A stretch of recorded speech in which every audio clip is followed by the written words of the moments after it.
पाहतोय की पुन्हा एकदा ते बेमुदत उपोषणाचा इशारा दिलाय। त्यामुळे आता सरकारकडून वेगानं पावलं उचलली जात आहेत। या भेटी दरम्यान मराठा समाजाला न्याय मिळवून देणारे आणि जरांगे पाटलांना अपेक्षित असलेलं असं सकारात्मक उत्तर नक्कीच मिळेल असा विश्वास प्रसाद लाड यांनी व्यक्त केलाय। तर या शिष्टमंडळात राधाकृष्ण विखे पाटील, प्रसाद लाड यासारखे नेते सरकारकडून आता मराठा समाजासंदर्भातले प्रश्न सोडवण्याबाबत भेट घेणार आहेत। काही वेळातच आता मनोज जरांगे देखील काही मुद्दे आपल्या समोर मांडणार आहेत। सरकारकडून आता मनोज जरांगे सोबत एक भेट घेतली जाणार आहे। त्यांनी 30 मे पासून पुन्हा एकदा बेमुदत उपोषणाचा इशारा दिलाय आणि त्यामुळेच ही भेट होणार आहे। सरकारकडून आता वेगानं पावले उचलली जात आहेत आणि या भेटी दरम्यान मराठा समाजाला न्याय मिळवून देणारं आणि त्यांना अपेक्षित असलेलं असं उत्तर मिळेल असा विश्वास प्रसाद लाड यांनी व्यक्त केलाय। 29 मेला ही महत्त्वपूर्ण बैठक आयोजित करण्यात आली आहे। विखे पाटील, प्रसाद लाड, मनोज जरांगे पाटील यांच्यात ही बैठक होणार आहे। अंतरवाली सराटीमध्ये ही बैठक आयोजित केली गेली आहे। तर सरकारकडून आता काही मुद्दे मांडले जाणार आहेत, काही उत्तरं दिली जाणार आहेत। मराठा समाजाला न्याय मिळवून देणारं आणि जरांगे पाटलांना अपेक्षित असलेली उत्तरं या भेटी दरम्यान मिळतील असा विश्वास प्रसाद लाड यांनी व्यक्त केलाय। तर आता मागण्या मान्य नाही केल्या तर आंदोलनाचा इशारा जरांगे पाटलांनी दिला होता। तर काही दिवसापूर्वी प्रसाद लाड यांनी संपूर्ण मुद्दे जरांगे पाटलांचे तिथे जाऊन समजून घेतले होते।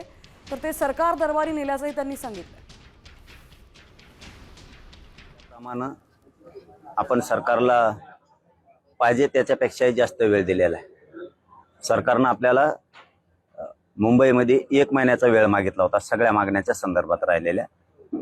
आज म्हणजे उद्याच्या 29 तारखेला, उद्याच्या म्हणतोय मी, याच्या 10 महिने पूर्ण व्हायला लागलेत। 8 महिने नाही तर 10 महिने पूर्ण व्हायला लागले। 10 महिने वेळ दिला आपण, कारण आपण 29 ऑगस्टला मुंबईत गेलो होतो।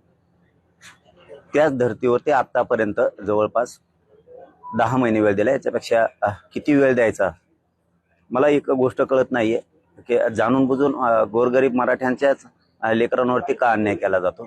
म्हणून मी आता खूप कठोर भूमिकेवरती आलोय।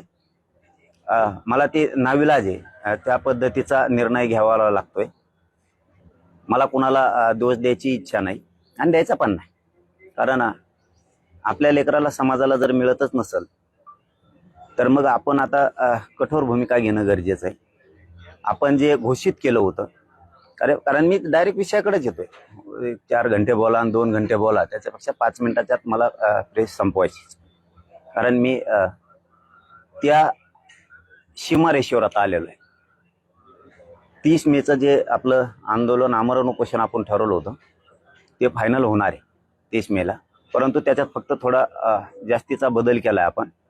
ते आमरण उपोषण आपण फॅनमध्ये, सावलीत, मंडपात बसून आपण ते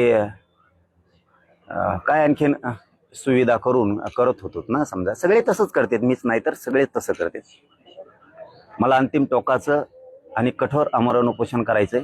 रखरखत्या उन्हात मी हे उपोषण बास टाकून करणार आहे। ना कुठलं पाणी, ना कुठलं जेवण, ना पायात चप्पल घालणार आहे, ना काय करणार आहे। माझ्या शरीरात प्रचंड वेदना आहेत। या जीवाला मी तरसायचं तरी किती दिवस। त्यामुळं जे होईल ते होईल। उष्ण घाताचा बळी गेला तरी देवेंद्र फडणवीसांमुळे गेला, सरकारमुळे गेला। कितीही जीवाची लाहीलाही झाली तरी हरकत नाहीये, कारण माझ्या समाजाच्या लेकरांच्याच आयुष्याचा उन्हाळा झालाय।